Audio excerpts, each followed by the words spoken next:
బాధపడ్డా. మొన్న 2023లో నేను ఓడిపోతే నాకు ఎందుకో మైండ్ రిలాక్స్ అయిపోయింది. ఎందుకు అయిందంటే దరిద్రుడు ఈ పాండుగాడైతే ఆర్మూర్కి వెళ్ళిపోయింది. ఇంటూ రాయ్ పాండుగాడైతే ఆర్మూర్ నుంచి దరిద్రం పోయింది ప్రజలకి అని చెప్పి ప్లస్ అదొకటి. సరే దాని తర్వాత నా ప్రభుత్వం వచ్చిందనే దాని మీద రెండు క్లబ్ చేసుకుంటే చాలా సంతోషంగా ఉత్సాహంగా ఉన్నా. ఆర్మూర్ ప్రజలకి అన్ని విధాలుగా అందుబాటులో ఉంటాం. ఏ సందర్భమైనా సరే మా నాయకులు కానీ మేము కానీ అందుబాటులో ఉంటాం. ఇప్పటికే ఆర్మూర్ పట్టణానికి సంబంధించి సుమారు 50 కోట్ల నిధులు తీసుకొచ్చిన. వాడు ఏమంటాడంటే గత మీ నిధులు అంటాడు. ఏ ఒకటి రవై నువ్వు పైసలు ఇవ్వలేదు కదా. మీ బాపు ఇప్పటికే 1,05 కోట్ల రూపాయలు బాకీ పెట్టిపోయింది. ప్రజలు ఏదైతే వర్క్ చేసినవి ఉన్నాయో అవి కడుతున్నాం.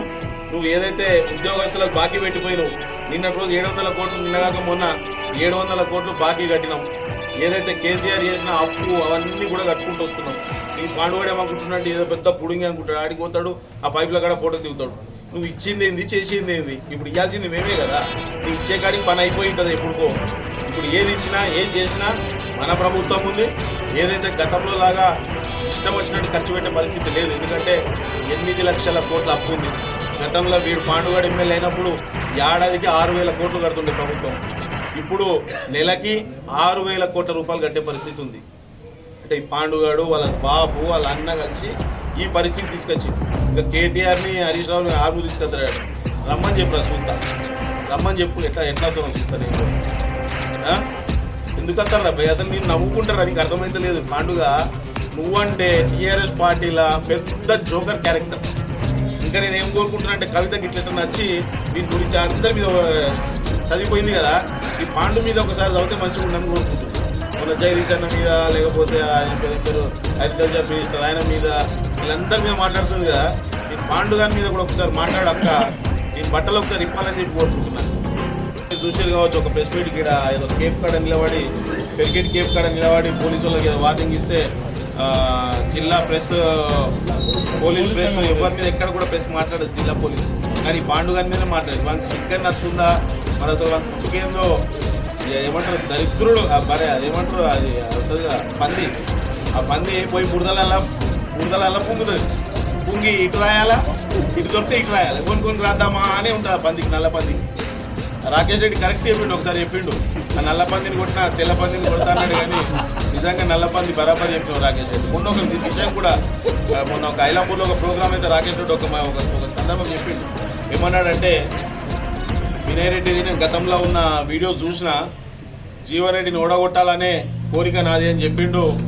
తమ్ముడు నీ కోరిక నేను నెరవేర్చిన అని చెప్పిండు. నిజంగా కూడా నాకు 2018లో నేను ఓపెన్ చేసే గుణము మా కాంగ్రెస్ పార్టీలో లేదు, మా వాళ్ళ లేదు. నీ పక్కకు ఉన్న వాళ్ళంతా చోర్గాలు. అటు రేపటి నుంచి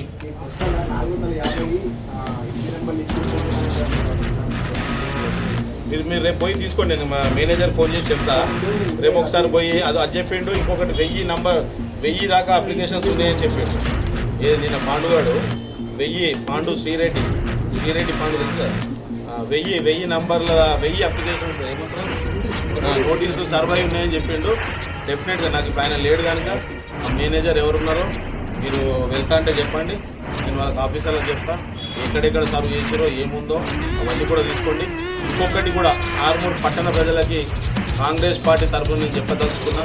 మీకు ఎక్కడన్నా అన్యాయం అనిపిస్తే ఏ సమయంలో అయినా సరే సాధ్యమైనంత వరకు మీ దగ్గర నంబర్లు ఉంటాయి. మీరు ఏ సందర్భమైనా సరే నాకు కానీ మా నాయకులకు కానీ ఫోన్ చేయొచ్చు.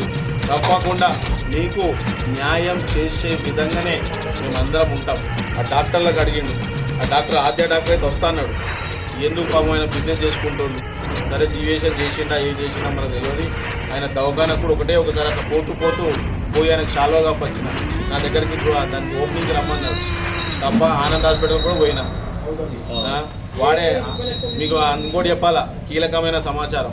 ఇదే ఆనంద్ హాస్పిటల్, ఇదే ఆనంద్ రెడ్డి, జీవన్ రెడ్డి, వినయ్ రెడ్డిని విడదీసిన ఎవడన్నా ఉన్నాడు అంటే అది ఆనంద్ రెడ్డి. అయినా సరే నేను మన హాస్పిటల్ని తలుచుకుంటే నేను ఆపచ్చు. పోనీ గంగల పోని వాడు వస్తాడని చెప్పి వదిలేసిన. వాళ్ళకన్నా తెలివి ఉండాలని చిక్కు ఉండాలని చెప్పి ఈ సందర్భంగా తెలియజేస్తున్నా. తప్పకుండా